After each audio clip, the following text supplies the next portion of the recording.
Damas y caballeros, ha llegado el momento de comenzar el primero de 3 paneles de contenido. El tema en esta ocasión, en este primer panel, es mecanismos de comercialización y logística. Este panel está integrado por David McLennan, President and COO Cargill, expositor; José Cacho Ribeiro, director general de Minsa, como moderador; Baltasar Hinojosa Ochoa, director de Acerca; y Reginaldo Torres Rábago, presidente de AOASS, como panelistas. Y bueno, para dar inicio, quiero presentar a David W. McLennan. McLennan es presidente y director global de operaciones de Cargill desde el año 2011 y miembro del Consejo Directivo en 2008. Es miembro del equipo de liderazgo corporativo, del Comité Ejecutivo del Consejo Directivo, del Comité de Finanzas y Manejo de Riesgos, de la Plataforma de Ingredientes Alimenticios y responsable regional para la región Latinoamérica de Cargill. Anteriormente, colaboró en el sector de comercio e intercambio de futuros y seguros de Chicago y para el US Bancorp Piper Jaffray. Cursó la licenciatura en lengua inglesa en Amherst College y una maestría de Administración de Negocios en la Universidad de Chicago. Y bueno, en este momento quiero ceder la palabra al señor David McLennan. Por favor, adelante.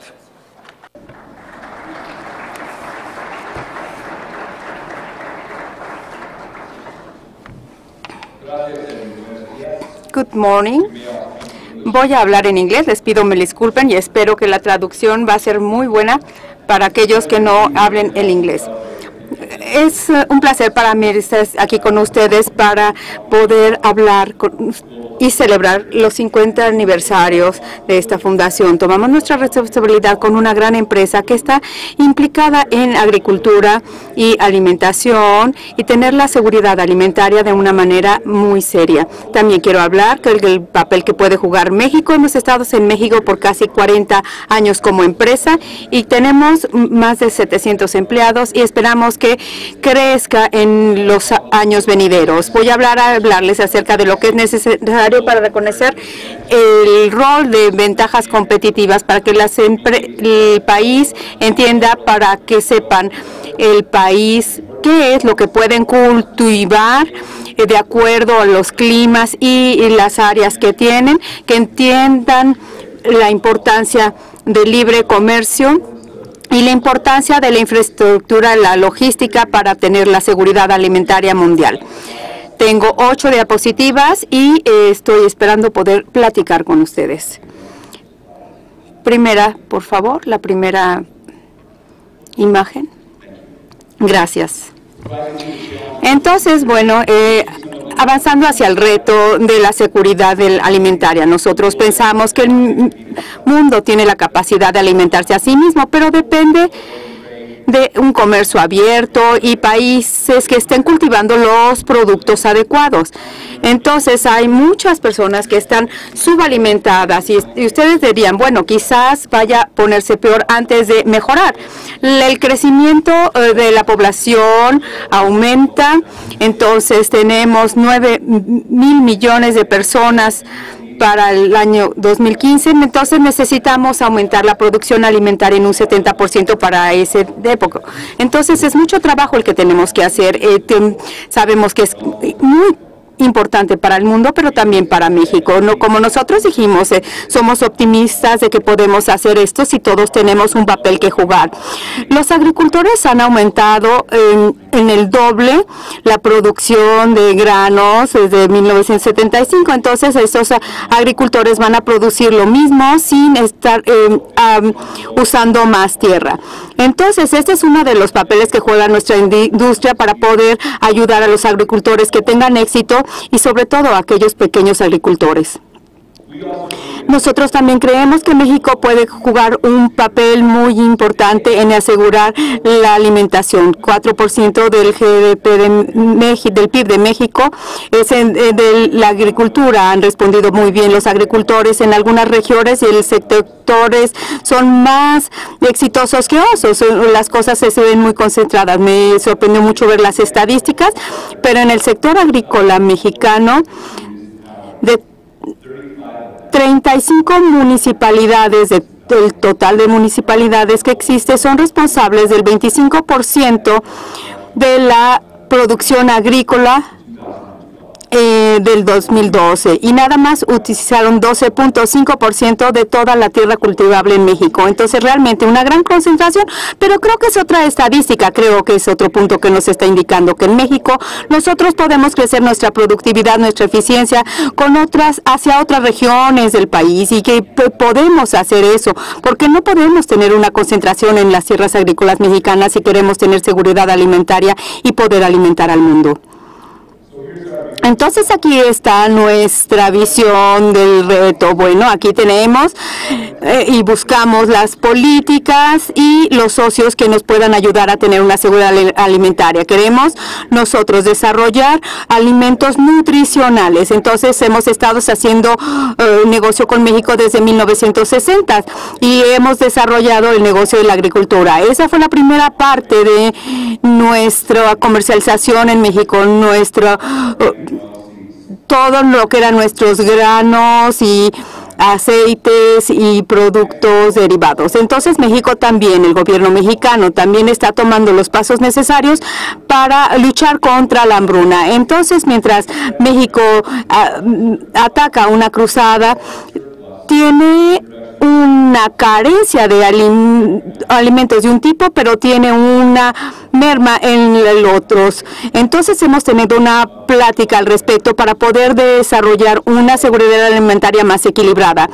Cargill piensa que podemos tener una alimentación buena, segura y sana para todos, tenemos que darle el apoyo a los pequeños agricultores. Permítanme hablarles más específicamente al respecto.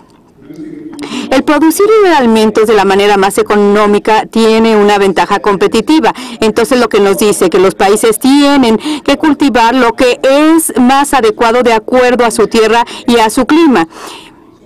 Entonces, en Minnesota, que es en el norte de Estados Unidos con la frontera con Canadá, es muy frío. No podríamos nosotros cultivar uvas y naranjas, pero no sería muy sabio de nuestra parte. Entonces, claro, vamos a adaptar nuestros cultivos de acuerdo a la tierra y a los nutrientes de la tierra y también en las condiciones y las condiciones de plantación y de cosecha. Y entonces, bueno, en el medio oeste de los Estados Unidos vemos que la ventaja competitiva tenemos los cultivos de soya y de elotes. Entonces, y en los estados de California, pues claro, tenemos otro tipo de cultivos. Y esto podría aplicar para México, porque si todos los agricultores plantan todo aquel producto que es adecuado de acuerdo a su tierra y a su clima, entonces van a tener una cosecha mucho más adecuada y los precios van a ser mucho más razonables. Todo tiene que ser hecho de manera eficiente y tenemos que proteger el medio ambiente. Muchos de los presentadores el día de hoy van a hablar al respecto, porque tenemos que tener un ahorro en el uso de los recursos naturales, por la tierra, así como en el agua. Entonces tenemos que ver también las ventajas competitivas. Este país realmente tiene tierra cultivable extraordinaria y es una ventaja competitiva. Entonces la ventaja competitiva también nos puede permitir hacer cambios en los patrones de comportamiento en los años venideros. Entonces, si nosotros pensamos que tenemos una ventaja competitiva, que tenemos que seguir, también tenemos que creer en un comercio abierto. Entonces, si tenemos un comercio abierto, tenemos unas cosechas muy buenas y podemos enviarlas a los lugares en donde están carentes de ese producto. En los Estados Unidos, en el medio oeste, y creo que también fue el caso en México, tuvimos un verano muy caluroso y muy seco.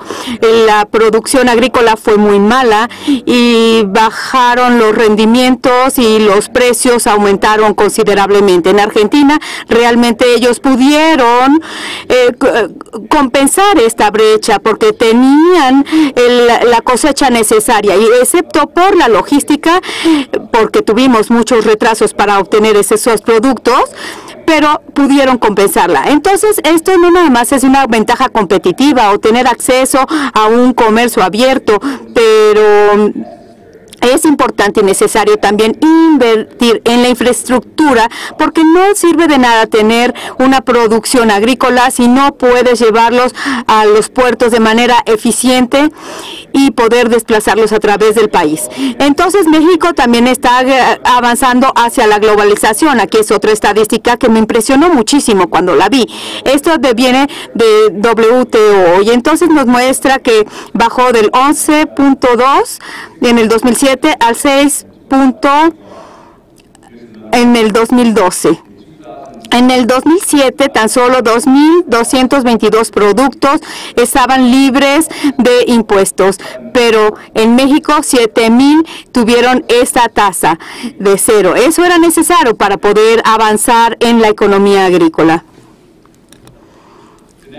El siguiente paso tenía que ser poder brindar el apoyo necesario a los pequeños agricultores. Entonces, aquí podíamos avanzar en poder dar la seguridad alimentaria y poder alimentar al mundo. El mundo siempre se va a buscar cuando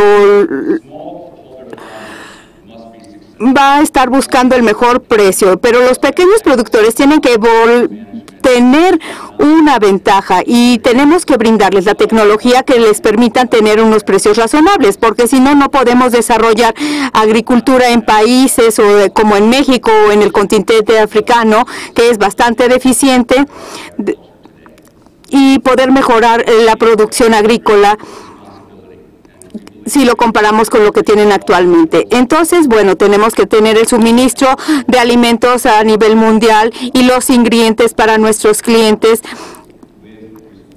y con una responsabilidad, porque con ese privilegio va una obligación para que ellos puedan mejorar la calidad nutricional de los productos, porque es un compromiso que nosotros nos tomamos muy en serio en Cargill. Entonces, bueno, entre más tengan éxito los pequeños agricultores, van a tener acceso a los créditos, a tecnología, almacenamiento, para poder aumentar su productividad, pero también incrementarla de manera sustentable. Entonces, todas estas herramientas, todos estos componentes de agricultura y de empresas agrícolas, que creo todos ustedes conocen, y creo que nosotros y mis colegas del panel podemos brindar a los pequeños agricultores para que ellos se tornen eficientes. Hay maneras en que se pueden hacer, es una manera que nosotros lo hacemos. Los pequeños agricultores a veces están obligados a vender a precios mucho más bajos, y lo tienen que vender, y a lo mejor no pudieron mantener la cosecha hasta que mejoraran los precios, y entonces tienen un ciclo vicioso en el que van cayendo, obteniendo un precio menor por su producto. Entonces, estamos aquí porque nosotros estamos dándoles una clave en dos pasos, la educación del pequeño agricultor, darle las herramientas y también la habilidad de vender los productos a un precio justo, que entiendan los riesgos que están implicados en la comercialización de los productos, y eso es algo que nosotros logramos a través de Edicampo. Edicampo es el modelo que fue diseñado e implementado gracias a la Fundación. Muchísimas gracias por eso, y está patrocinado por muchos de los presentes aquí el día de hoy. Entonces, nuestro objetivo es triplicar los rendimientos y los ingresos de los pequeños agricultores y duplicar el conocimiento a través de la enseñanza de un agricultor hacia otro agricultor. Entonces, llegando a la conclusión, el rol de una logística eficiente y una cadena de suministro adecuada nos va a dar la seguridad alimentaria. Brasil y Argentina pudieron producir alimentos que porque hubo una época de sequía muy grande en los Estados Unidos, pero la logística creó un impedimento para poder comercializar todo el producto y el suministro de granos en los lugares en donde más se necesitaban. Entonces tenemos que tener cuestiones de logística rentables y se pueden hacer asociaciones con los servicios públicos, una parte de la cadena, una parte del rompecabezas para poder alimentar a todo el mundo. Y eso tenemos que hacerlo para capitalizar la oportunidad de los flujos abiertos y libres del comercio. Trabajar juntos para asegurar la alimentación. Bueno, es algo muy poderoso. El desarrollo rural tiene grandes retos para poder alimentar al mundo, para tener 9.000 millones de personas en un futuro. Entonces, tenemos que llevar del campo al plato y del plato a la boca. Y esto se tiene que hacer de manera congruente por muchas de las empresas y las cadenas de suministro agrícolas que están presentes en esta sala. A través de Fundación, el gobierno mexicano y nuestros amigos en la Secretaría de Agricultura, los Maya Partners y nuestros aliados y socios en Sonora, se podrá hacer posible. Muchísimas felicitaciones por este 50 aniversario de la Fundación. Estoy muy complacido de estar aquí. No estuve presente ahí cuando se fundó esta fundación porque, bueno, tengo una edad inferior a la que parezco, pero creo que los mejores años están por venir. Muchísimas gracias por la invitación que me han hecho para poder participar en esta conferencia.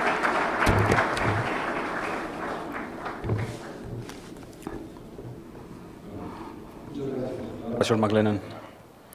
Ahora quiero presentar a José Cacho Ribeiro, moderador de este primer panel.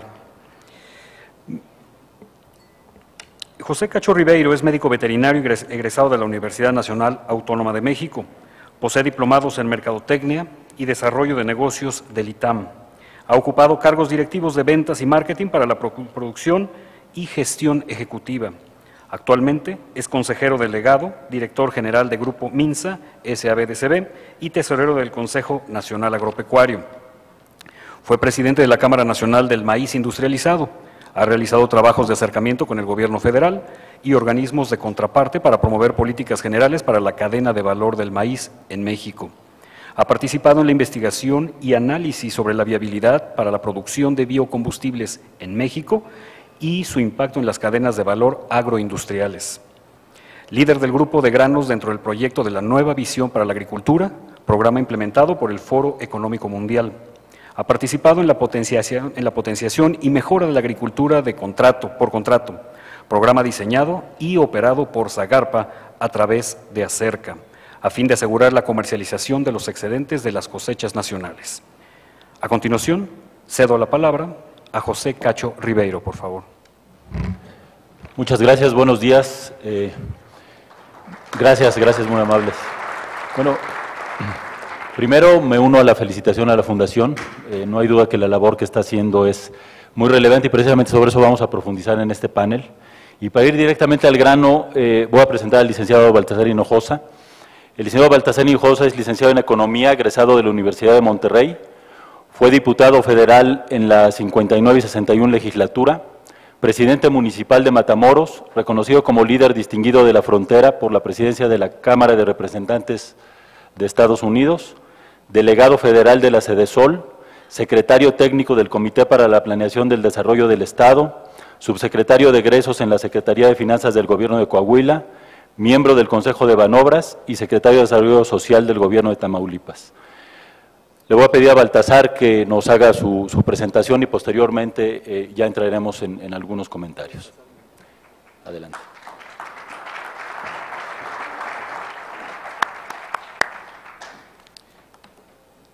Muy buenas tardes, todavía buenos días. Primero, mi felicitación a esta fundación, que tuve la oportunidad de conocerla hace muchos años y participar junto con ella en diferentes proyectos en la provincia, en el cual pues es un momento para hacer un reconocimiento a todos los que han participado en diferentes épocas por el trabajo que se ha realizado por el bien del campo mexicano. Muchas felicidades. Me da mucho gusto tener la oportunidad de compartir esta mesa y sobre todo coincidir ampliamente con lo que en su momento ha expuesto nuestro amigo David de Cargill. Coincidimos plenamente que hay que, primero que todo, buscar la manera de llegar a aumentar la producción de todos los bienes básicos en el país para poder finalmente estar acorde a las necesidades que se están dando a nivel internacional. Coincido plenamente, inclusive hago un recuento, en el 2011 en Francia, en el grupo de los G20, se hizo un planteamiento muy importante. Dos objetivos fundamentales era aumentar la producción e ir por la seguridad alimentaria. Y se definió claramente la diferencia entre seguridad alimentaria y lo que es soberanía alimentaria. Soberanía alimentaria no nos podemos actuar como una política pública que por decreto se tiene que sembrar eso y no importarse de otros lados. Al contrario, consideramos que la seguridad alimentaria debe ser todo lo que necesita el país y que pueda llegar a precios accesibles, como lo ha manifestado en su momento el presidente de la República, Enrique Peña Nieto, a precios accesibles a las mesas de todos los mexicanos. Lo que se pueda producir a buenos precios y que se pueda comercializar, lo haremos directamente en México, y lo que no, en su momento buscaremos la oportunidad de traerlo de otros países en donde finalmente se le pueda ofrecer a precios justos. Quisiera también comentar que en el país existen dos tipos de agriculturas. La agricultura comercial, donde participan más de 90,000 productores que generan una cantidad impresionante de recursos y sobre todo de producción, un porcentaje muy importante de la producción nacional. Y existe la otra agricultura que tiene que ver con la agricultura que le llaman de subsistencia, de autoconsumo, y donde se está haciendo una serie de replanteamientos para hacer políticas públicas para poder diferenciar y poder apoyar directamente a las dos agriculturas. Sabemos de antemano que la agricultura comercial es la que finalmente incide y le da referencia a los precios, y coincidimos plenamente que con los distintos mecanismos que hoy en día se encuentran a nivel internacional, debemos seguir acentuando nuestra aplicación de los mismos a través de instrumentos válidos que permita dos cosas. Una, que le dé certidumbre a los productores simplemente a cómo se le va a pagar en su cosecha. Y dos, que a los compradores también les dé certidumbre que no vaya a haber vaivenes en los precios, que eso implique mayores costos y poder incidirlos en los bienes posteriores. Eso es algo que se dice fácil, pero de alguna otra manera es difícil en este momento entre sorgo, maíz, trigo, pudiéramos decir maíz amarillo, maíz blanco obviamente, se ha estado prácticamente produciendo alrededor de 27, 28 y también soya, cerca de 30 millones de toneladas. Este año, de las 30 millones de toneladas, les queremos comentar que posiblemente llegamos a incidir en un apoyo a la comercialización en cerca entre 13 y 14 millones de toneladas. ¿Eso qué significa? Que a los productores se les está dando certidumbre y se les está dando la oportunidad de poder saber a cómo se les va a pagar. Y bueno, el mecanismo que ustedes conocen, que aquí se ha mencionado y que por cierto, bueno, tanto Minsa como Cargill, como otras empresas que aquí están presentes, utilizan este mecanismo porque es un mecanismo que realmente ha funcionado. Se había quitado en su momento, los meses anteriores, más bien a finales del 2012, y se volvió a replantear con ciertas modificaciones que está permitiendo finalmente tener buen éxito, dándole certidumbre directamente a los productores, pero también participando, obviamente, en el esquema de mejorar finalmente o mantener la estabilidad de precios de los propios productos. Los que ya conocen finalmente el sistema, pues es lógico que lo aprueban, pero los que no, comentarles que es muy sencillo. se hacen grandes acuerdos con las grandes empresas compradoras y dentro de un mercado que es imperfecto, donde hay muy pocos compradores y muchos productores, Acerca, o el gobierno a través de Zagarpa o Acerca, interviene y participa para que se dé una explicación a los productores y se les pueda poner este mecanismo, que puede ser la agricultura por contrato, que puede ser un solo call, un solo put, y que son diferentes mecanismos que se puede ajustar en ese momento. Le da certidumbre, ¿por qué? Porque finalmente, al momento de firmar el contrato, se fija un precio a futuro, y con ese precio a futuro, obviamente incluyendo la base, se define un precio. Si en su momento, al momento de entregar el físico, hay una variación, obviamente es la bolsa de Chicago la que tiene que pagar la diferencia y no el gobierno como lo hacía en épocas muy lejanas. Creo que eso le da productividad, obviamente, al productor, porque no hay algo más importante que a un productor le puedas decir que antes de que vaya a sembrar, que sepan a cómo se le va a pagar. Y eso le da más oportunidad a que el gobierno, no sé, en un momento de buscar la manera de ver de qué manera tiene que compensar por la caída de precios. Y lo digo ahorita porque todo el mundo sabemos que se ha estado dando un momento difícil de una caída de precios, principalmente en los productos básicos como el maíz, y es en los momentos donde se tiene que poner a prueba este tipo de mecanismos para que finalmente podamos enfrentar situaciones de baja de precios, pero también de grandes beneficios cuando los precios a futuro pues son a la alza y se firman este tipo de contratos.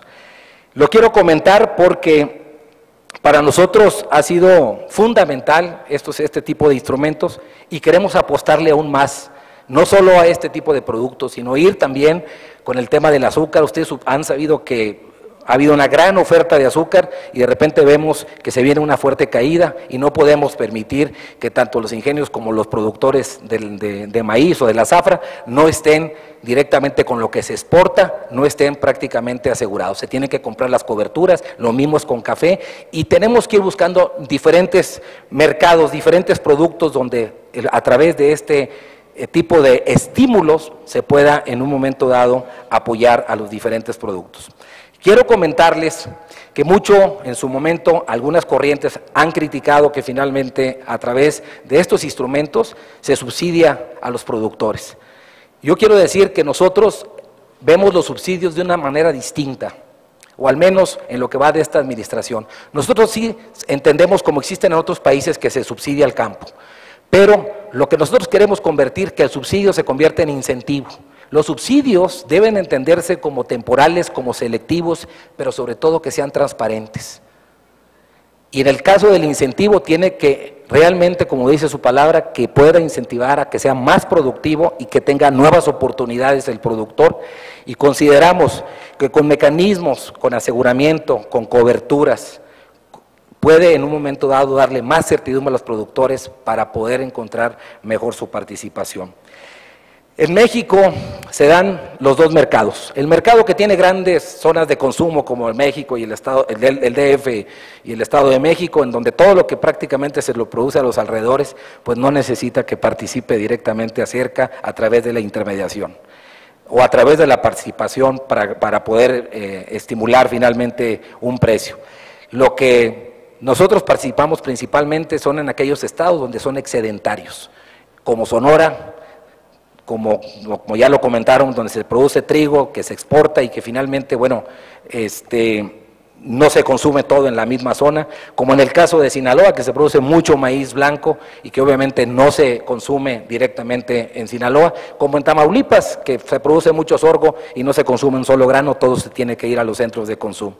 Ahí es donde yo coincido totalmente, que debe ser una oferta totalmente integral, que sea eficiente, que tengamos buena infraestructura.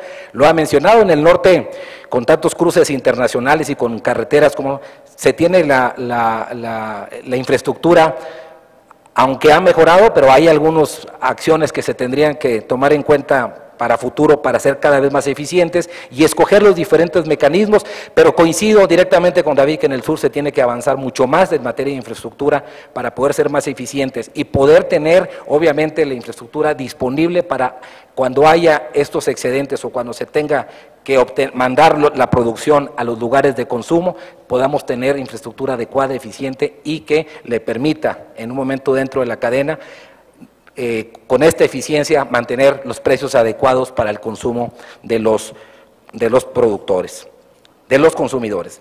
Quiero también mencionar que esta cantidad de lluvias que hemos tenido en el último año, pues también en la agricultura de consumo, por ejemplo en Chiapas, pues vamos a tener 300,000 toneladas de excedentes. Entonces ahí nosotros participamos con mecanismos distintos para poder desplazar obviamente eso. Y lo primero que buscamos es todo lo que se puede exportar a Guatemala, pues buscamos el esquema de que se pueda dar, y de lo contrario pues saben de antemano que no se va a poder consumir todo en Chiapas, y ese tipo de productos tenemos que buscar incentivos para que puedan tener su desplazamiento. Es de un gran reto de lo que tenemos por delante, de poder seguir trabajando junto con empresas tan importantes como son prácticamente las que se encuentran aquí representadas y otras más. Vivimos en una economía que es totalmente imperfecta, en donde el instrumento que tiene que utilizar el gobierno tiene que ser un instrumento que le dé certidumbre a todos, que finalmente ataque lo que en su momento el grupo de los 20 pidieron, que se hiciera un acuerdo en su momento entre los grandes países para a los países en desarrollo, que habría que transparentar el mercado. Nosotros en Acerca el próximo año debemos estar ya contando con un mecanismo que será un centro de información de mercados agropecuarios que nos permita a todos los productores que realmente participan en estos esquemas estén informados los 365 días del año.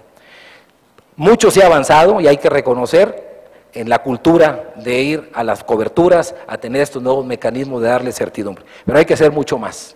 Sentimos que la producción se tiene que incrementar, coincido en ello, hay que aumentar la producción a como dé lugar, pero no hay que tenerle miedo cuando finalmente hay excesos de oferta o hay cambios climatológicos o excesos de agua. Decían en los ranchos que más vale perder por agua y no perder por seca. Tenemos forzosamente que tener los mecanismos para que cuando haya excedentes se vayan a otros países, y pongo un ejemplo. Próximamente instrumentaremos un programa para el frijol que no tiene precio de referencia para Durango, Zacatecas y Chihuahua, y efectivamente ahora el problema es que tenemos una gran oferta con tanta agua. ¿Qué vamos a hacer? Vamos a buscar el esquema para que Venezuela y en el caso de Brasil se puedan llevar 100,000 toneladas de frijol negro. Eso va a permitir mantener un precio adecuado para que no se baje a los productores, y lo demás que pueda los mecanismos tradicionales poder llevarlos directamente a los centros de consumo a precios accesibles. Quiero finalmente agradecer esta oportunidad que me brindan de participar y manifestarles que ahí estamos en Acerca, tenemos en lo que va de la administración, trabajando fuertemente con los productores y con estas empresas que están aquí representadas, y decirles que de parte del secretario de la Zagarpa y obviamente del presidente de la República, que cuentan con todo el apoyo para que este instrumento se siga adecuando a las nuevas circunstancias del mercado, pero que puede estar a acorde finalmente de la vida nacional y de los cambios que se viven en el mundo. Muchas gracias.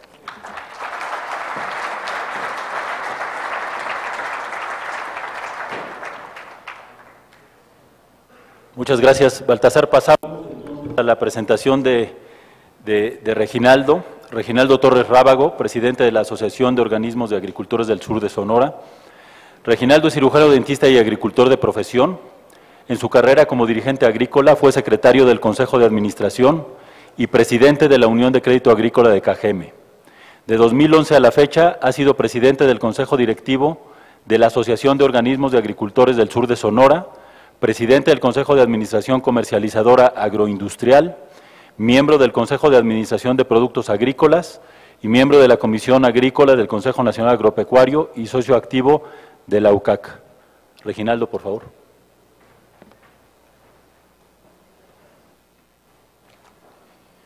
Muchas gracias, Pepe. Buenas tardes. Antes de iniciar, me permito externar un sincero agradecimiento a la Fundación Mexicana del Desarrollo Rural por la invitación que nos hizo en el marco del 50 aniversario de su creación. Nos sentimos honrados de estar aquí. Reconocemos la importante labor que llevan a cabo promoviendo condiciones que brinden un mejor desarrollo a las familias rurales en México, buscando que tengan un nivel de vida digno. Esto reviste especial importancia en nuestro país, ya que es en el medio rural donde se encuentra la mayor marginación y pobreza, por lo que los esfuerzos de llevar a una mejor calidad de vida a este segmento de la población es una labor admirable. Para iniciar, considero necesario puntualizar que el sector agrícola es distinto a los demás sectores, como la industria, los servicios o el comercio. En la agricultura se enfrentan aspectos propios que van desde los fenómenos climáticos hasta la volatilidad de los mercados. Esta actividad hoy en día juega un papel importante. En el entorno mundial, la producción de alimentos es considerada como un asunto prioritario y de primer interés para muchos países. La población crece a un ritmo que hace necesario aumentar significativamente la producción de alimentos. Según cálculos de la FAO, para el año 2025 la demanda mundial de cereales y carnes crecerá un 42%. Esto lo hemos coincidido 2 o 3 o 4 expositores, que yo creo que tenemos la información.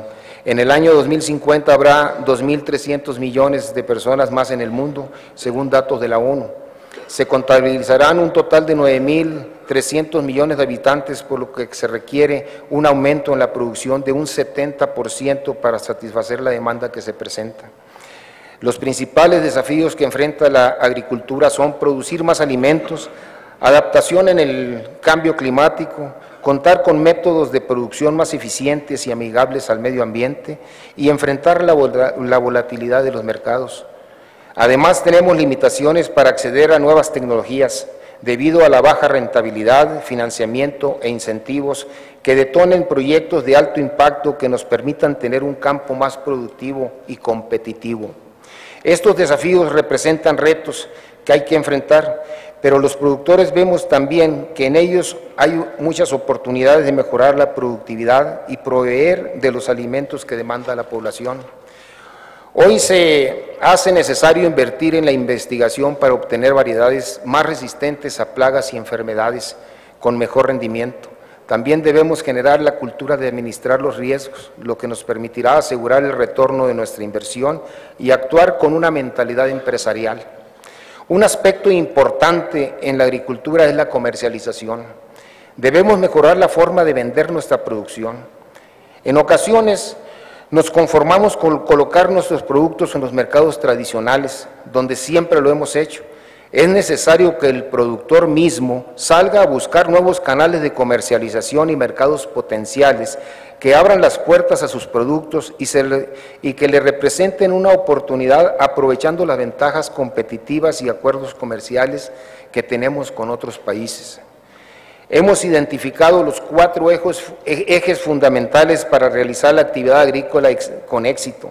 El primer factor indispensable para el éxito es la organización. En el sector agrícola aún no tenemos la organización que se requiere para realizar la comercialización adecuadamente. Accedemos a economías de escala, financiamiento y adquisiciones de insumos a mejores precios y detonar proyectos de alto impacto para cada una de las regiones. Un sector agrícola organizado tendrá más fortaleza y obtendrá unas mejores condiciones en su actividad y, en consecuencia, producirá más y mejores alimentos. El segundo factor que yo citaría es que es necesario mayor celeridad en la transferencia de tecnología. La investigación y la tecnología han avanzado a pasos agigantados en los últimos años. El productor debe aprovechar y hacer uso de estos elementos para aumentar su productividad y competitividad, disminuir el impacto ambiental y bajar los costos de producción. Otro factor que debemos procurar para el éxito de la actividad agrícola es contar con políticas públicas de largo plazo.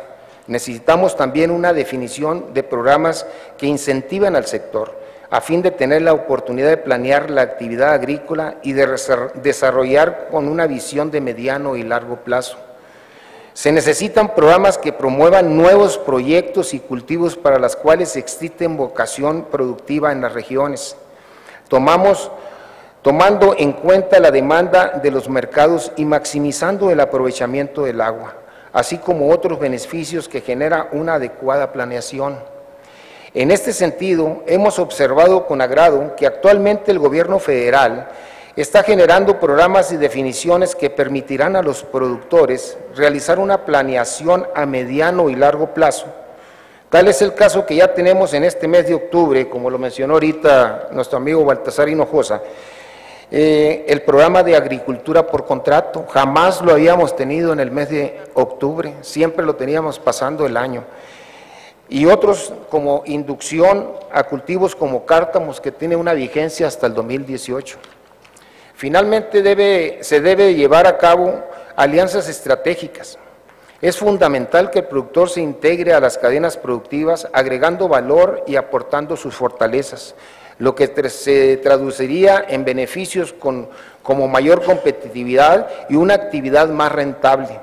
El agricultor debe de olvidarse de que su papel es solamente producir, debe de integrarse a la cadena productiva, lo que le dará un valor agregado a su producto. En lo que alianzas estratégicas se refiere, nuestra experiencia ha resultado muy positiva. Podemos considerar como un éxito la coinversión que tenemos con Cargill y que ha derivado en la empresa Proaguas. Como lo mencionó David McLennan, el éxito de esta coinversión es la unión de fortalezas de ambas empresas. Los productores aportamos materia prima, la seguridad de producción, el volumen, y Cargill aporta su experiencia, los canales de comercialización, logística y asesoría de administración del riesgo. Recordamos cómo en su momento, cuando se hizo el conocimiento público de que estábamos haciendo esta alianza, nos cuestionaban cómo era posible que una empresa del tamaño de Cargill se uniera en este negocio con agricultores. Se decía que los perdedores de esto seríamos los productores. Ahora nos preguntan cómo le hemos hecho para haber logrado que esta sociedad tenga ya 10 años y hemos renovado otros 10 años más.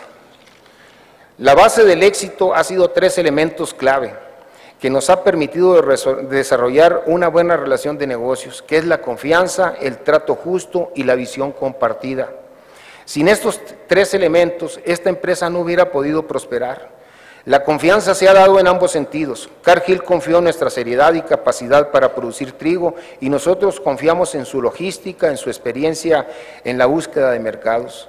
El resultado ha sido satisfactorio para ambas partes y nosotros como productores hemos aprendido mucho de ellos.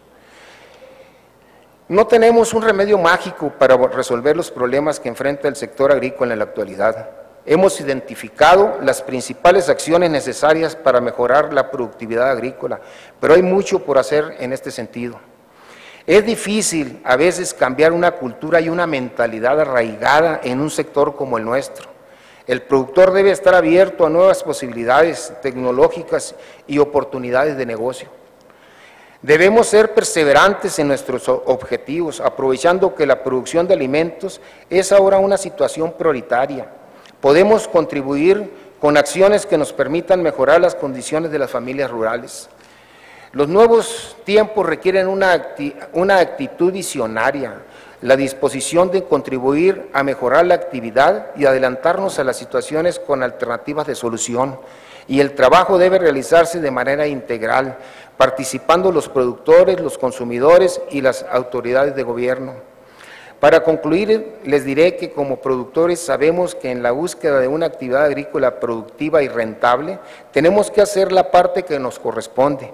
Para ello, no basta solamente cultivar la tierra, como anteriormente se hacía. Ahora debemos buscar organizarnos para más, utilizando la tecnología disponible, convenir con el gobierno políticas públicas que beneficien a ambos actores, realizar alianzas estratégicas que nos integren más a las cadenas productivas y utilizar herramientas que nos permitan hacer nuestra actividad rentable y por ende mucho más productiva. Muchas gracias, señores.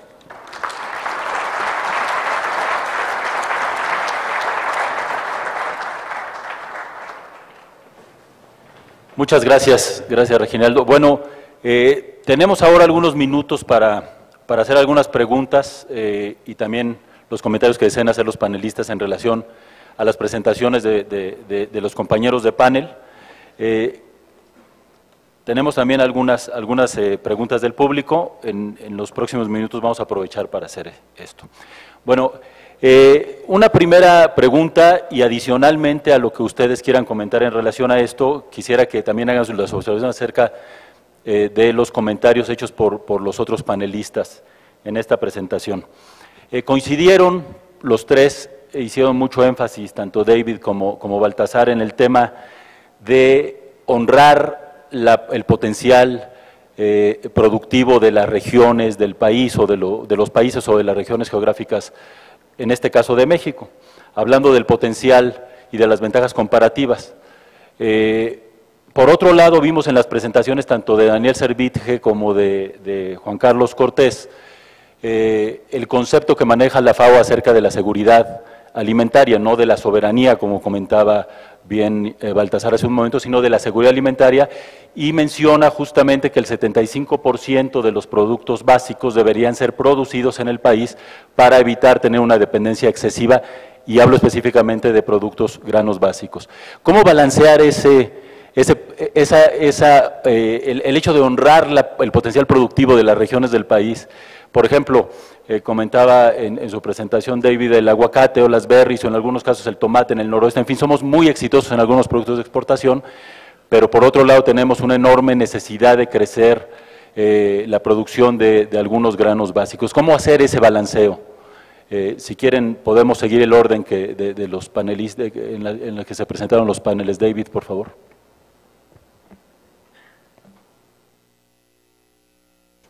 Sure. Is this, yep, you can... Yes.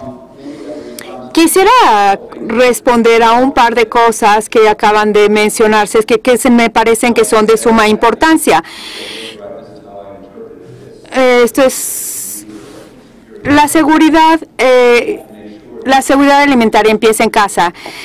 Sí, tenemos que asegurarnos que podamos alimentar a nuestro propio pueblo antes de que se pueda alimentar a otros países. Y estoy completamente de acuerdo con eso. Hay cuestiones con respecto a los subsidios. Algunos mandatos van a ser adecuados, pero uno de los puestos que nosotros tenemos muy claro con nuestro gobierno en los Estados Unidos es tener flexibilidad. El verano pasado, cuando tuvimos tan mala cosecha de granos en los Estados Unidos, pues se tenía muchas preocupaciones del acceso a los alimentos, porque entonces nuestra posición del mandato de subsidios pueden responder a ciertos propósitos, pero nosotros creemos que debe de existir flexibilidad en épocas difíciles en el mercado. Entonces yo quería responder a estos dos puntos que usted soslayó durante su presentación.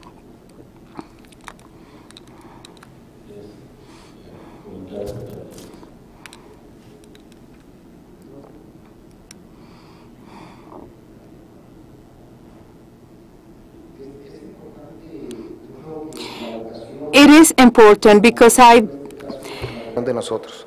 La vocación es prácticamente trigo, sin importar si hace falta o no hace falta. Queremos hacer reconversiones, pero regresamos nuevamente al trigo. El trigo es para nosotros el principal cultivo. Siempre hemos tratado de querer diversificar un poco en la situación de los trigos. Definitivamente es un poco difícil por las situaciones climáticas, por diferentes situaciones, como por ejemplo Sinaloa, que tiene el maíz como el principal cultivo. Difícilmente cambian a otro cultivo porque se les presta climáticamente, pero sí es importante ir pensando regionalizando ciertos productos para que sea mucho más competitivo en el país. Bueno, pues yo, siendo de alguna otra manera responsable de la comercialización de granos que se da en el país, ahora me quiero ir al otro lado como una política pública, creo que se debe acentuar. Yo le apuesto a que haya reconversión. Si el trigo panificable es lo que se necesita en el país, se tiene que producir trigo panificable. Que no es rentable, que sí es rentable y todo, se tiene que hacer una planeación para que lo que se consuma finalmente sea lo que se pueda producir. Si en su momento el maíz, que somos autosuficientes en maíz blanco, que producimos 20 millones de toneladas y que inclusive cuando hoy tenemos excedentes los mandamos a Venezuela exportando maíz blanco. Cuando en este país se importan entre 9 hasta 10 millones de toneladas de maíz amarillo. ¿Por qué en Sinaloa no se puede sembrar maíz amarillo?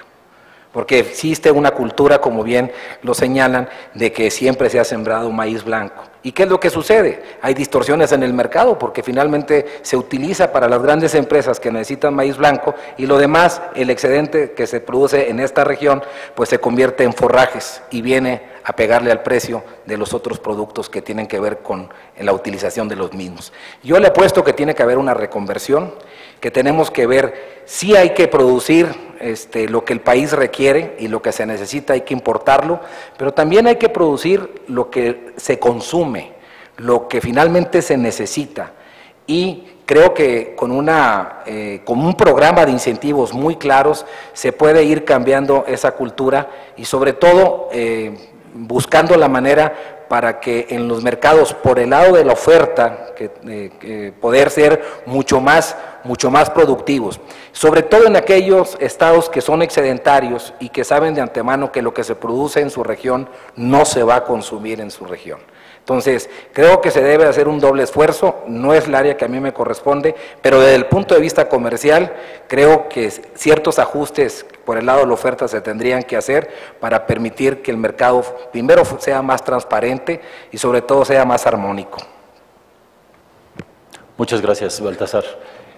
Una pregunta más relacionada ahora con el modelo que han presentado tanto Reginaldo como David, y particularmente Reginaldo muy enfocado a la asociación que hicieron con Cargill al final de su presentación, lo mencionó, un modelo muy exitoso para ambas partes, como lo describe Reginaldo.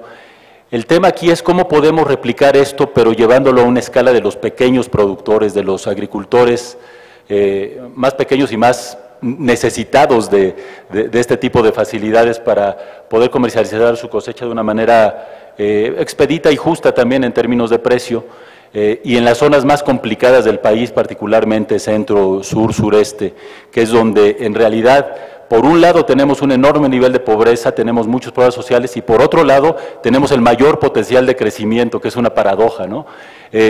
Aquí la pregunta es, y por supuesto también pedir la opinión de Baltasar, además de la de David y Reginaldo, ¿qué ideas podrían surgir para replicar un modelo exitoso o tomar los factores de éxito de un modelo con esto para poderlo llevar ahora a una escala como la que tenemos en el sur y sureste del país?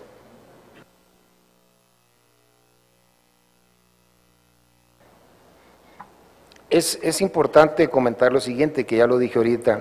El hacer una alianza, una joint venture con Cargill, fue para nosotros realmente pues un éxito. Van a decir que le estoy haciendo la barba a Mark Lennon, pero no. O sea, realmente no puedo decir nada en contra. Antes del Tratado de Libre Comercio, que todo se manejaba con precios de garantía y pues era Conasupo la que compraba todo el producto, pues no nos preocupábamos tanto cómo vender o cómo comercializar, porque sabíamos que nos lo iban a comprar ese producto y nos lo iban a pagar a tal precio.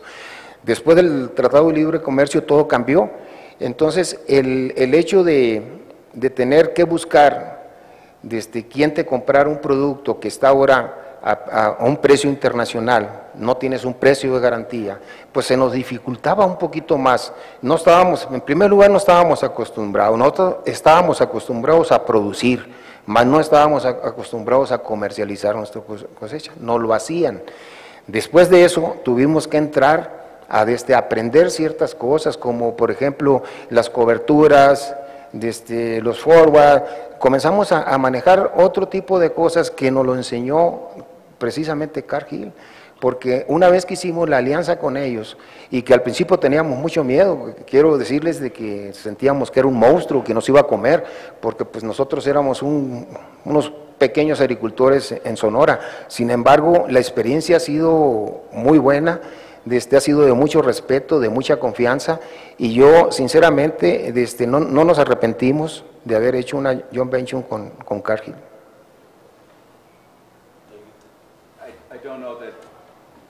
I don't know there's much. No sé si hay mucho más que pueda agregar lo que acaba de decir Reginaldo, pero nuestra perspectiva, y como lo mencioné durante mi presentación, tienen que poder llegar a identificar la manera de poder llegar a esos pequeños agricultores, porque no se trata nada más de el comercio libre, sino también cómo incorporar al pequeño agricultor a la cadena y poder alimentar a esos 9 millones de personas. Entonces sí, los pequeños agricultores en el sur y el éxito que tuvimos con PROAS, esto se tiene que replicar, realmente se le tiene que dar acceso a la tecnología, a la administración de riesgo, a los mercados mundiales, como lo dijo Reginaldo, un entendimiento que tenga este pequeño agricultor, sino para poder tener una seguridad alimentaria en México y en el mundo. De otra manera no se podría lograr. I do agree. Oportunidad para los productores. Cuando existen empresas como las que se han mencionado, en donde tienen oportunidad de, con diferentes instrumentos, poder llegar a hacer asociaciones con organismos o con organizaciones de productores, pues esto permite darle certidumbre a los productores. Creo que ¿cuáles serían los mecanismos? Pues hay que multiplicar, y a través de los diferentes instrumentos que tenemos en los diferentes estados, tenemos que finalmente seguir haciendo mayor organización directamente con los productores para convencerlos que es lo que les conviene. El productor siempre se ha quejado, y les quiero poner un ejemplo de lo que vimos ahorita en el mercado. Nosotros abrimos ventanillas para primavera-verano para 3 estados, para Jalisco, para Michoacán y para Guanajuato. Y les abrimos las ventanillas para que se amarraran con agricultura por contrato. Y nomás pudimos prácticamente en Jalisco 1 millón de toneladas. Lo demás se fue al mercado abierto. Porque finalmente ellos dijeron, va a subir el precio final, y se lo seguimos insistiendo. Después les ofrecimos una cobertura simple y tampoco se pudo. Finalmente prefirieron ir a mercado abierto. ¿Qué sucedió? Bajó $42 en este trasco. Y ahora sí, finalmente viene un reclamo, que el gobierno finalmente no los ayuda, ni mucho menos. Y creo que este tipo de mecanismos debemos acentuarlos aún más. Yo creo mucho en este tipo. Como productor, les quiero decir, soy productor de sorgo. Algo que vino a salvar y ha aumentado la producción del sorgo en el país son las agriculturas por contrato. Anteriormente importábamos la mitad de lo que se producía, ahorita nomás importa 1.600.000 toneladas, y al ritmo que vamos a también a ser autosuficientes en los próximos años en la producción del sorgo. ¿Y qué lo dio eso? Sí se ha aumentado la producción, hemos mejorado, como en su momento en la primera exposición lo decía David, pero la realidad es que el esquema de comercialización le ha dado certidumbre al productor. Entonces hay que replicarlo directamente haciendo mayor organización social y con mayor trabajo, y creo que es su responsabilidad también parte del gobierno. Muchas gracias. Un tema que los 3 también tocaron tiene que ver con la participación del sector privado y el sector público en todo este tipo de actividades, no solamente en los esquemas de comercialización, sino en el desarrollo integral del sector rural. Y ahí entramos también en 2 temas que se comentaron en las presentaciones del inicio de estas sesiones, también por Daniel Servitje y Juan Carlos Moreno, y también lo mencionó el secretario, que son las alianzas público-privadas. Se ha hablado mucho y existe ya todo un modelo de alianzas público-privadas, entre ellas tenemos la de México, que es la nueva visión para el desarrollo agroalimentario de México, que básicamente es el modelo de la nueva visión para la agricultura, que fue desarrollado como una del Foro Económico Mundial para implementarlo en México, y está en proceso esta implementación. ¿Cuáles son esos factores clave que tiene que jugar esa alianza público-privada para que se desarrolle ese sector tan importante del campo que tiene que ver con los medianos y pequeños productores de los que hemos estado hablando? Es decir, no solamente una política pública o no solamente un programa del gobierno, sino en realidad cómo podemos convertir todo esto en una verdadera alianza de largo plazo, en la que tengamos una visión en la que estos pequeños productores se incorporen con la participación del sector público y el sector privado. ¿Cuáles creen ustedes que deberían ser los factores clave?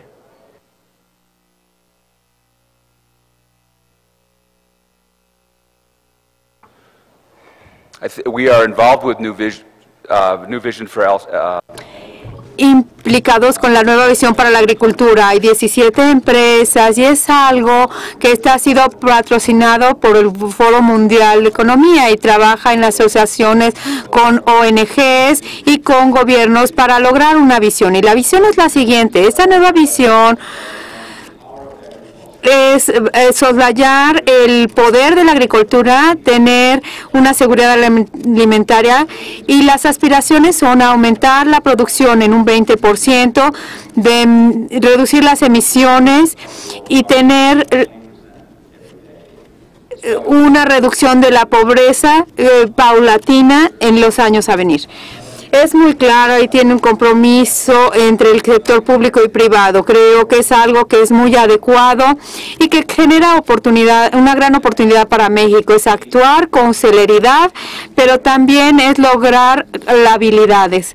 Entonces, darle las habilidades a los pequeños y medianos agricultores para que ellos puedan hacer otras alianzas con otros agricultores, transmitiéndole estas habilidades.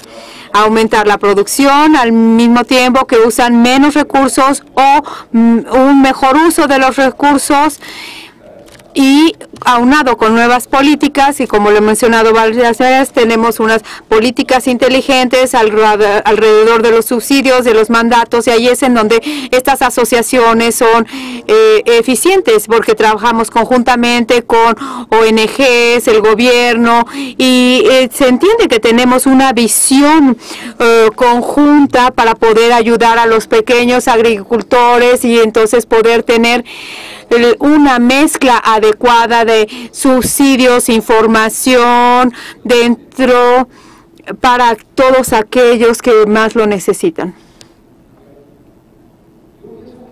I believe that the main Realmente, para poder multiplicar estos esfuerzos de asociación y donde haya más unidad entre la participación pública y privada, esto se requiere confianza y más confianza. Y para eso el gobierno tiene la responsabilidad de que las políticas públicas tienen que tener flexibilidad tanto en el aterrizaje de sus programas y sus reglas de operación. En cualquier negocio tiene que haber reglas de operación para que finalmente exista un orden. No podemos, y voy a poner un ejemplo, si ha funcionado y viene funcionando cada vez con mejor éxito en las coberturas, el un solo put, un solo call, la agricultura por contrato, los diferentes mecanismos. Un gobierno no puede de la noche a la mañana eliminar un programa sin decir, aquí está otro tipo de mecanismos. Esa es una irresponsabilidad. O sea, se pueden ajustar, se puede adecuar, se tiene que tener una gran comunicación con la iniciativa privada, porque finalmente son los que están comprando la gran producción. En un mercado que hay que explicarlo abiertamente, es un mercado totalmente imperfecto. Yo les expliqué ahorita de 90,000 productores que tienen ampliamente relación con todas las grandes empresas, principalmente de grano, pero también hay que decir que hay 1.800.000 productores de autoconsumo que este tipo de esquemas, salvo las fundaciones que finalmente han hecho un esfuerzo de hacer producir a los productores, hacerles una cultura de campo, de cómo hacer las cosas bien, creo que sí hay historias de éxito y que se deben de multiplicar. De hecho, se están haciendo ciertos esfuerzos de participar y lo que necesitamos es hacer las cosas de mejor manera. ¿Por qué no decir? Copiar lo mejor que se ha hecho en otros lugares del mundo y tratar de instrumentarlo. Tenemos muy buena región, tenemos un clima que nos permite finalmente poder fácilmente aumentar la producción y con esto aumentar el ingreso directamente de los productores, sobre todo los productores pequeños. ¿Pero cómo? Haciendo caso de cómo hacer las cosas bien. Y para eso pues, se requiere que exista la reciprocidad, que exista sobre todo en materia de confianza y que le pueda dar seguridad directamente a los productores y a los participantes, en este caso de la iniciativa privada. Gracias, Baltasar. Bueno, tenemos algunas preguntas del público. Antes un comentario de don Alberto Castelazo, que creo que no podemos estar en desacuerdo en ninguno de nosotros, ante la pregunta que hice sobre la manera de acercar al productor a todo este tipo de programas. Él nos comenta que la forma de hacerlo es a través de la organización. Es un tema que probablemente no se profundizó, pero evidentemente no habrá manera de hacerlo si no es a través de la organización de los productores. Gracias, don Alberto, por el comentario. Tenemos algunas preguntas, algunas de ellas se repiten, entonces las voy a resumir en una. Primero, bueno, y además Baltasar está muy requerido con estas preguntas. Una de ellas tiene que ver con el modelo de agricultura por contrato y la pregunta se refiere a la posibilidad, dice, lo voy a leer textualmente, ¿se tiene pensado que los programas de aseguramiento de precio tengan parámetros y vigencia definido para periodos más largos, por ejemplo, 5 o 10 años? Te voy a hacer si quieres las preguntas que te corresponden, Baltasar, para que puedas tomarlas juntas. La otra, relacionada también con temas de Acerca, tiene que ver con la facilidad, con la necesidad de facilitar los trámites para realizar la agricultura por contrato. Lo dice textualmente, para que sea menos burocrático hacer el proceso.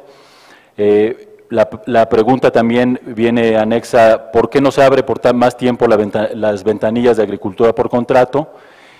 Y si hay alguna manera de facilitar el tema, aquí pone como ejemplo de que se tienen que mover a otras ciudades para poder firmar. Eso es lo que preguntan acerca de la agricultura por contrato. Y también, muy relacionado con lo que comentamos hace un rato, cómo los pequeños, ahora no productores, sino los pequeños comercializadores o comerciantes podrían participar en la agricultura por contrato. De atrás para adelante, de hecho ya participan, no solo tenemos participantes en Minsa, Aseca, Cargill, hay grandes, ¿no? Pues obviamente hay comercializadores pequeños que obviamente, bueno, pequeños con relación a estas grandes empresas, que participan y también ellos entran como compradores y obviamente con un grupo de productores. Miren, yo llegué a Acerca y les voy a decir como productor, Acerca no puede salir a abrir ventanillas cuando existe un presupuesto, una disponibilidad presupuestal. Tú tienes que abrir las ventanillas cuando tienes que participar. O sea, si tú vas a esperarte, como lo comentaba Reginaldo, de que hay que estar hasta febrero o marzo, ya que está todo sembrado y todo, pues eso realmente no, si el mercado finalmente va a futuro, pues qué bueno, pues se van a subir los precios y todo y se espera una expectativa, pero cuando es al revés, cuando es un mercado invertido, tienes que salir en el momento adecuado. Por ejemplo, las ventanillas de otoño e invierno se abrían en febrero, marzo, cuando ya tenía el recurso, las aprobaciones para poder incentivar con el pago de las coberturas. ¿Por qué? Porque bueno, pues hay una mezcla, el productor pone un porcentaje del 15, el 20%, y el otro es un incentivo que pone el gobierno para dejarlo protegido. Y eso es un programa que sí funciona, pero va a funcionar mejor cuando las ventanillas se abran en el momento adecuado. Ahora ya hicimos una prueba piloto en trigo y sorgo, en Sonora y Tamaulipas. Y dije, bueno, vamos a ver en un momento dado por qué tenemos que esperarnos hasta en febrero. Para el trigo finalmente el precio va a la alza o ha estado a la alza y están finalmente funcionando y ahorita pues, se ha contratado en Tamaulipas 1.300.000 toneladas y que en su momento con un precio más bajo. Pongo un ejemplo, en otoño y en invierno a $242 fue el promedio que se contrató en Tamaulipas y ahorita se está contratando en $185 la tonelada de sorgo. Y dices, ¿cómo?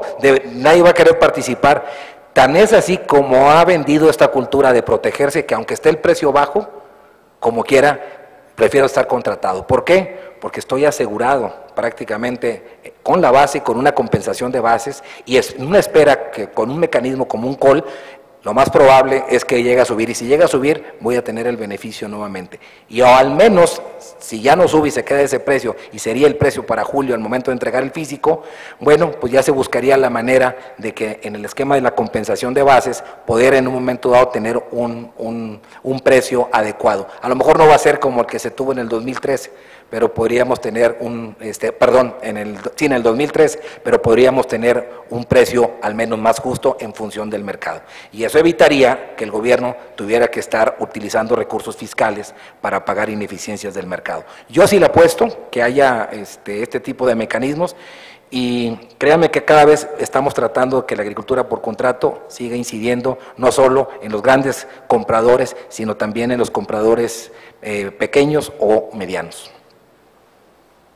Gracias, Baltasar. Bueno, tenemos 59 segundos, entonces tengo otras 4 o 5 preguntas, no va a dar tiempo de hacer todas, Pero una creo que es muy relevante y tiene que ver con este tema otra vez de los pequeños productores. La pregunta es, ¿qué futuro y viabilidad técnica tiene la producción dedicada al autoconsumo? Y comenta quien hace la pregunta, dado el gran desconocimiento de los productores para producir con calidad. ¿Tiene alguno de ustedes un comentario? Mira, definitivamente en los últimos años, la calidad que nos piden en cuanto al trigo, nos están pidiendo 85% del vitrio, o sea, de proteína.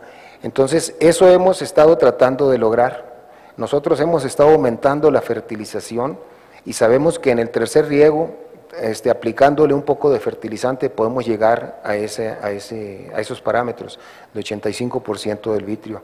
Estamos luchando para tener esa calidad y poder exportar también. O sea, es mucho más fácil, en la exportación te lo piden, o sea, te piden un cierto rango para poderlo hacer. Entonces nosotros estamos buscando, tenemos al centro de investigación, pues el más grande de México, que es el CIMET, ahí en Ciudad Obregón, donde estuvo el doctor Norman Borlo. Ahí tenemos toda la investigación y estamos encima de todo esto. Gracias, Reginaldo. Bueno, el tiempo del panel, ¿tenemos tiempo para otra pregunta más? Ok. Tenemos entonces una pregunta que está dirigida una de ellas está dirigida a David, y la pregunta es, hablando de las necesidades que tienen que ver con la capacitación, el entrenamiento y la infraestructura para poder realizar los proyectos de los que se han hablado, en la experiencia que han tenido ustedes, ¿cómo se puede obtener ese fondeo para poder hacer realidad este tipo de proyectos? I think it can come from Creo que puede venir de diferentes fuentes. Primero, los fondos Cargill. Nosotros hacemos parte de nuestro negocio, parte de nuestro negocio horizonte de semillas y aceite. Entonces, no nada más somos transaccionales, también hacemos este tipo de asociaciones, como lo dijo René Geraldo, con agricultores individuales para que usen nuestro conocimiento y la experiencia que nosotros hemos tenido en diferentes países en términos de la educación de agricultores y sabiendo qué tipo de tecnología es la que se adapta más a esa persona o ese agricultor. También trabajamos estrechamente con patrocinadores, por ejemplo, la Fundación Bill Gates en West África, en África del Oeste, ayudando a los agricultores de cocoa, ayudándoles la sustentabilidad, en aumentar la calidad de los granos de cocoa. Entonces existen entidades privadas, como el tipo de la Fundación Bill Gates, para que puedan complementar el conocimiento y fondear la capacitación de los pequeños agricultores.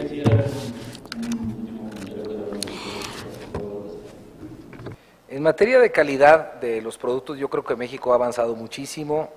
Y no solo obviamente eso, hay mucho por hacer en ciertas áreas de autoconsumo, pero lo que tiene que ver con la parte de hortalizas, lo que tiene que ver con el mercado que está exportando y que, ponerle un ejemplo, entre tomate y aguacate, hablamos de mercados de 3.500 millones de dólares que forman parte de un segmento de exportaciones de 23.000 millones de dólares de puras exportaciones agroalimentarias. Yo les quiero decir que ahí está reconocida la calidad. Nosotros somos el principal exportador, obviamente, de hortalizas de Estados Unidos. O sea, ellos ven, voltean, nosotros somos sus principales importadores. Entonces, acabamos de estar en el PMA, les quiero decir que en Nueva Orleans fue un exitazo, se hicieron muy buenas ventas y ahí van de todos tipos, de todos tamaños, pero sobre todo productores que han prácticamente pasado la prueba de la calidad. Y la calidad no solo se tiene que demostrar adentro, sino se tiene que demostrar en la competencia, como lo han hecho muchísimos mexicanos, y que finalmente de lo que hacen, aparte de generar muchísimo empleo, inclusive mucho más que lo que dan los granos, La verdad es que ha quedado de prueba de que los mexicanos sí somos capaces de producir con calidad. Me refiero a Berry's, me refiero a todo lo que ustedes finalmente ya conocen, que ha sido una gran experiencia y que no tengo la menor duda que aquí se encuentran algunos presentes que finalmente durante muchos años tuvieron que hacer toda esa odisea de poder exportar y ahorita son muy aceptados por Estados Unidos. Gracias, Baltasar. Un comentario de cierre, Reginaldo, por favor.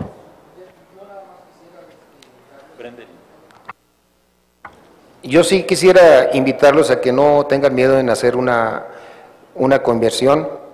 Es importante a los pequeños productores no quedar solos. Necesitamos a alguien que sepa de comercialización. Aunque nosotros sepamos, siempre hay uno que sabe más y que tiene todas las herramientas para hacerlo. Para nosotros ha sido muy benéfico el hecho de tener esta coinversión con Cargill, el cual hemos aprendido muchísimo, y yo siento que ellos también, a pesar de que somos pequeños, ellos no les ha ido tan mal si no nos tuvieran con nosotros, ¿no? Entonces es importante tener la mente abierta para este tipo de situaciones. Ahorita actualmente todo te lo indica que así va, o sea, en el mundo entero todo lo estamos haciendo a nivel global, ya no es regional ni es de un solo país, ahora estamos viendo la cuestión de una manera mucho más amplia. Gracias, Reginaldo. David, para cerrar, un último comentario, por favor. Creo que el mundo puede lograr la seguridad alimentaria y México también lo puede hacer. Puede ser un jugador principal en la seguridad alimentaria. Tenemos una gran responsabilidad y oportunidad para aumentar la producción de la agricultura en México y en el mundo para poder cumplir y satisfacer las demandas que estarán presentes de aquí a 25 años. Gracias, David. Muchas gracias a los Reginaldo, Baltasar. Con esto terminamos el panel. Les agradecemos mucho y nuevamente agradecer a la Fundación Mexicana para el Desarrollo Rural la invitación a un panel tan interesante como este y felicidades por los 50 años. Muchas gracias.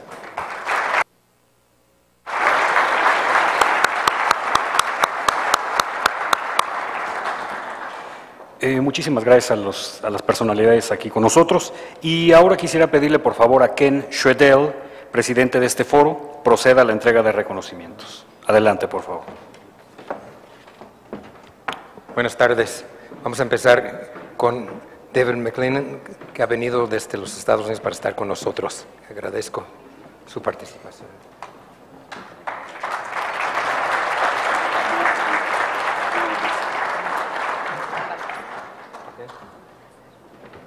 El siguiente es para don Baltasar Hinojosa.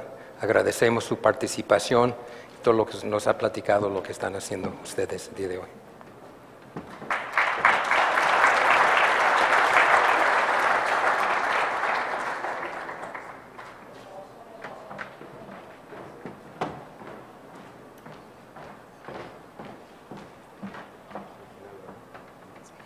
Siguiente, si no vino tan lejos de los Estados Unidos, también viene del norte.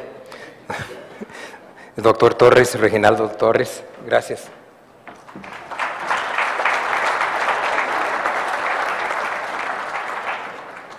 Y el último, para don José Cacho, muchas gracias por tu participación como moderador. Bien hecho.